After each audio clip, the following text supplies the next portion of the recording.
It doesn't seem to matter how wet or cloudy or windy it is, there's always a bloody helicopter. I can't even see him. Welcome to Colganology. Oh, muddy bit.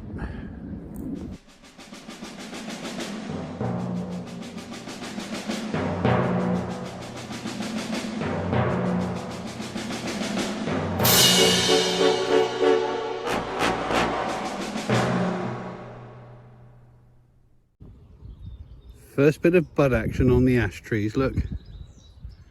The first ash buds are starting to break open now. Those tight little black buds, they're all starting to burst.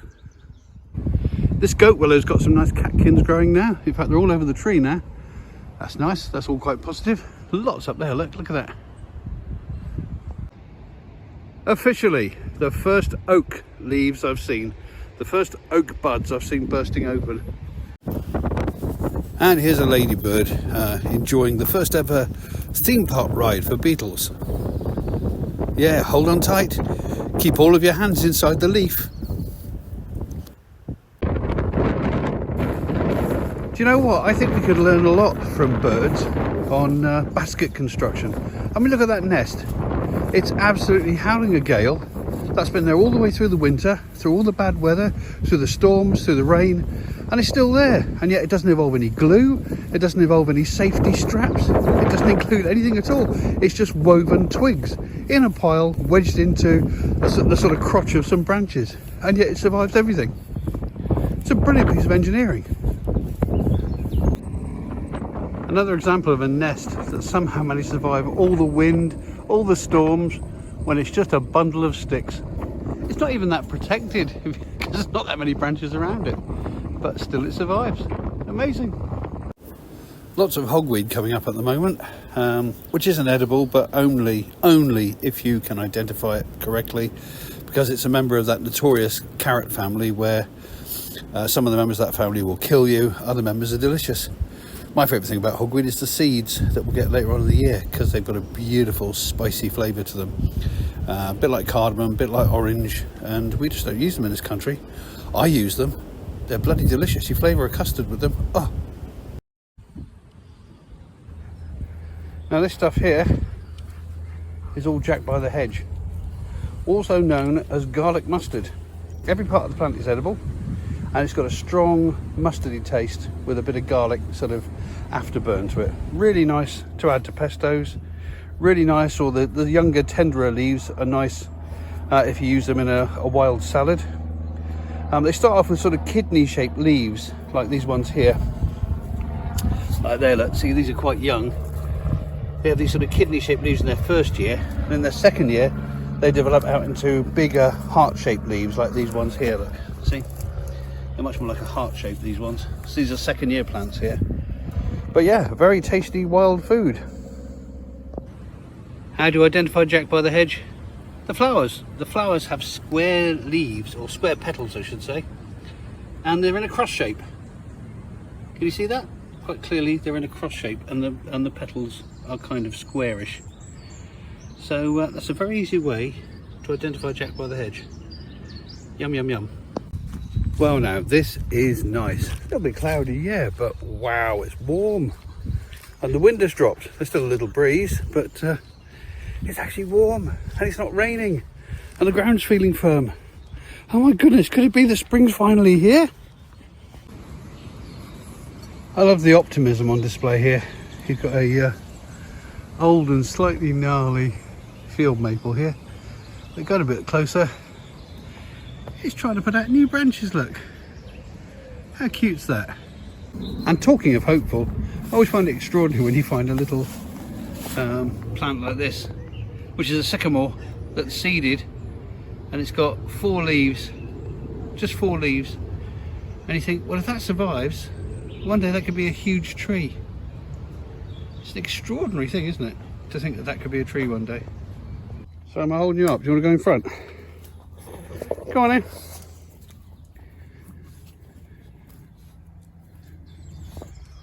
You probably can't see it on the video, but there's brimstones flapping around everywhere here. There's another one just over there. There's another one. but they never get anywhere close enough to be able to capture them on video.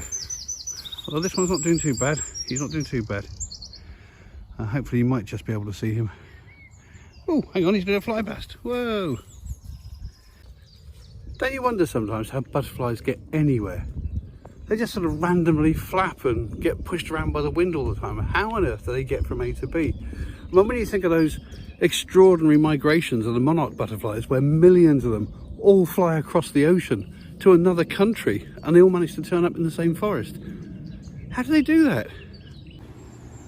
Two peacocks flying along there, perfectly synchronized, flying together.